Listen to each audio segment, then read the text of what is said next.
আজকে সকালে দোকানে আইয়া শাটার ওপেন করিয়া কিছু চিপস বাড়াবা করে লইলাম। আজ বেশি মাল বাড়াবা করছি না, কারণ আজকে স্কুল বন্ধ শনিবার। ভিডিওটা সবে শেষ পর্যন্ত দেখবা, আর আমার ভিডিওর মাঝে এখনো যারা লাইক দিছই না একটু কষ্ট করে লাইক দিলেইবা। হ্যালো এভরিওয়ান, আসসালামু আলাইকুম। আশা করি আপনারা সব ভালো আছেন। ভিডিওর ফার্স্টে আপনারা একটু কষ্ট দিলেইমু। আমার ইউটিউব চ্যানেলটা এখনো যারা সাবস্ক্রাইব করছেন না একটু কষ্ট করে সাবস্ক্রাইব করে লইবা। আমার ইউটিউব চ্যানেলের নাম হলো সাইফ চৌধুরী 16। আমার টিকটক প্রোফাইলও আমার ইউটিউব চ্যানেলের লিঙ্ক দেওয়া আছে, একটু কষ্ট করে আমার টিকটক প্রোফাইলও যাইবা গিয়া, ওখান থেকে ইউটিউব চ্যানেলের লিঙ্কে ক্লিক করিয়া চ্যানেলটা সাবস্ক্রাইব করি আইবা। কালকে দোকানের ফ্রিজটা একটু পরিষ্কার করলাম, পরিষ্কার করিয়া মালগুলো আর ফ্রিজও হারাইছি না। ফ্রিজ দেওয়ার সময় তো লাড়া খাইছে, যার কারণে আর ফ্রিজও মাল ঢুকাইছি না, ফ্রিজ ছাড়ছিও না।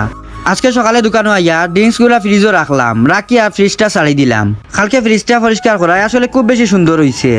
আজকে ক্যান্ডির সেলফটাও আর বাড়াবা করছি না, কারণ আজকে একবার সিলেট যাইতাম, তো আবার দোকান বন্ধ করা লাগবো, যার কারণে ক্যান্ডির সেলফটাও আর বাড়াবা করছি না।